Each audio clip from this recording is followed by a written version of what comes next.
cleaning the moss, sticks, stuff like that off the rakes.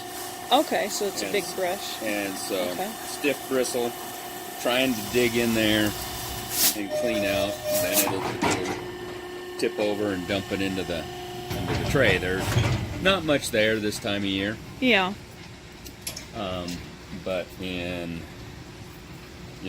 given times of the year, we'll get a lot of debris. You can see some of it gets so excessive, we end up raking it up by hand. Oh yeah, the sticks and whatnot. So the idea is that the trash rack out front catches the big stuff, as it's doing, the sticks, moss, garbage, to some degree. You can see it on the rocks and all that kind of stuff. And so that's just to get the big stuff. Okay. We've got stop logs in there. We leave them in there. They're not meant to retain water. It's just meant as another barrier. Sometimes you can see it actually captures stuff in between the two. Okay. And then, of course, we've got a finer screen before it goes into the pump house, which is where we can go next. Yeah. And so the intent there is to capture stuff that would be damaging to the pumps. Okay. And of course, start to move more and more. Given times of the year, this moss will be bad enough that it will actually plug these screens off, and you'll hear water cascading. The water on that side will be a foot lower or more. Okay. And if you let it get too low, it'll vortex the pumps, cause some problems in there. There's times of the year where they have to get run every shift, sometimes. Okay. Late summer, early fall is pretty bad for moss. Okay. Everything draws water from the wet well below. But the smaller ones pump into that header on the bottom, and that's what's feeding the plant directly. Okay. The bigger ones, the blue ones, are 125 horsepower vertical turbines. Okay. They're pumping to a higher head up in the reservoir, in that upper header. So two different pipes. The reservoir sits higher in elevation. That's why you need more bigger pumps to supply the reservoir. Right now, we're not producing a whole lot of water because it's wintertime. Yeah. Demand is significantly less in the winter.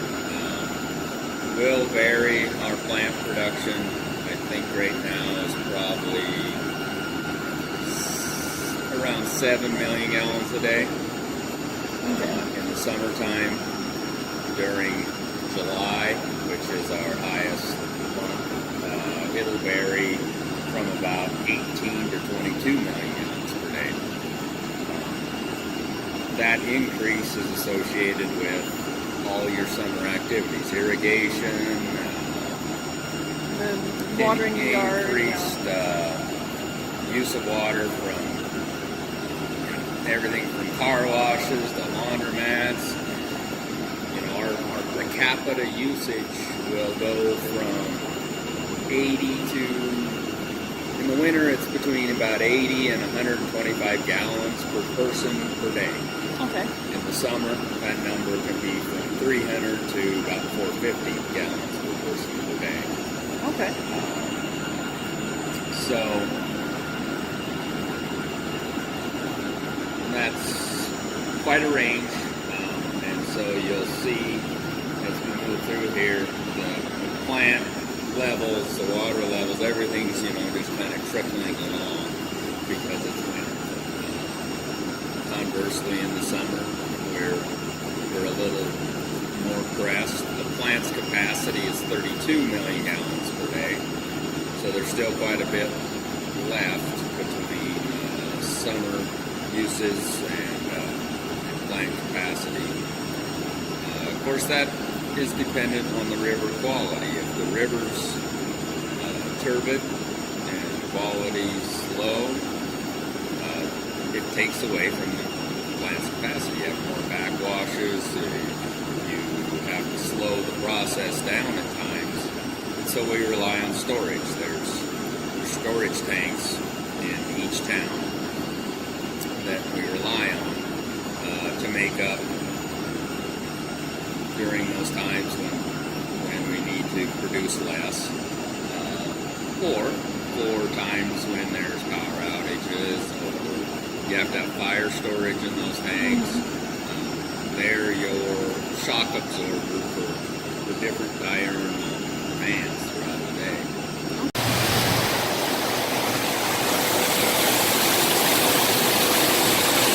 Stand right here.